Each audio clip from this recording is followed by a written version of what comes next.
കണ്ണൂർ പയ്യന്നൂർ കാങ്കോൽ ശിവക്ഷേത്രത്തിൽ ഭണ്ഡാരം തകർത്ത് പണം കവർന്നു.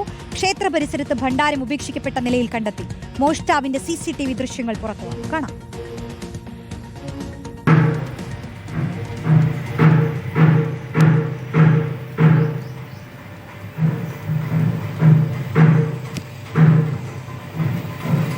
പൊളിക്കാൻ വേണ്ടിട്ടാ അടിച്ച് പരത്തിയത് സാധനം.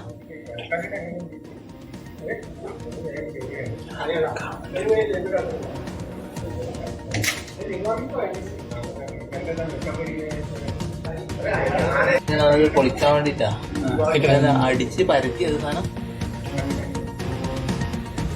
അഭിജിത്ത് ചേരുന്നു. അഭിജിത്ത്, ഇതാരാണ് മോഷ്ടാവ് എന്ന് വ്യക്തമായിട്ടുണ്ടോ?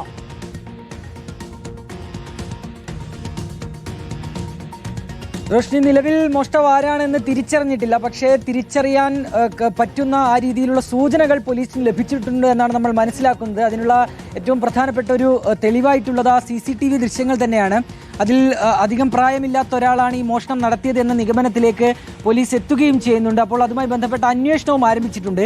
ഇന്നലെ രാത്രിയാണ് ഈ മോഷണം ഉണ്ടാകുന്നത്. കാങ്കോൽ ശിവക്ഷേത്രത്തിൻ്റെ ഭണ്ഡാരം അവിടെ നിന്ന് ഇളക്കി മാറ്റുകയും ശേഷം അതിനകത്തുള്ള പണം ഇയാൾ അടിച്ചു മാറ്റുകയുമായിരുന്നു. തുടർന്ന് ഈ ഭണ്ഡാരം അവിടെ ഉപേക്ഷിച്ചിട്ടാണ് ഈ മോഷ്ടാവ് അവിടെ നിന്ന് കടന്നു കളയുന്നത്. ഒരു അരയാൽ തറയിൽ സ്ഥാപിച്ച ഭണ്ഡാരമാണ്. അവിടെ നിന്നാണ് ഈ ഭണ്ഡാരം ഇളക്കി മാറ്റുന്നത്. അത് കയ്യിലെടുത്ത് ഈ ഭണ്ഡാരവുമായി നടന്നു നീങ്ങുന്ന ദൃശ്യങ്ങൾ, ആ CCTV വിഷ്വലുകളാണ് ഇപ്പോൾ പുറത്തു വന്നിട്ടുള്ളത്. ഏതായാലും ഞാൻ ആദ്യം സൂചിപ്പിച്ചതുപോലെ തന്നെ ഏകദേശം ആൾ ആരാണ് എന്ന തരത്തിലേക്ക് അങ്ങനെ ഒരു കാര്യത്തിലേക്ക് പോലീസ് എത്തിയിട്ടുണ്ട്. ഉടൻ തന്നെ ഈ പ്രതി പിടിയിലാകും എന്നുള്ളതാണ് പോലീസുമായി ബന്ധപ്പെടുമ്പോൾ മനസ്സിലാക്കാനായി കഴിയുന്ന കാര്യം. ഓക്കെ, പയ്യന്നൂരിൽ നടന്ന ഒരു മോഷണം, അതിൽ CCTV ദൃശ്യങ്ങളിൽ തന്നെ മോഷ്ടാവിനെയും വ്യക്തമാകുന്നുണ്ട്. അതിലിപ്പോൾ അന്വേഷണം നടക്കുമെന്നാണ് അറിയാൻ കഴിയുന്നത്.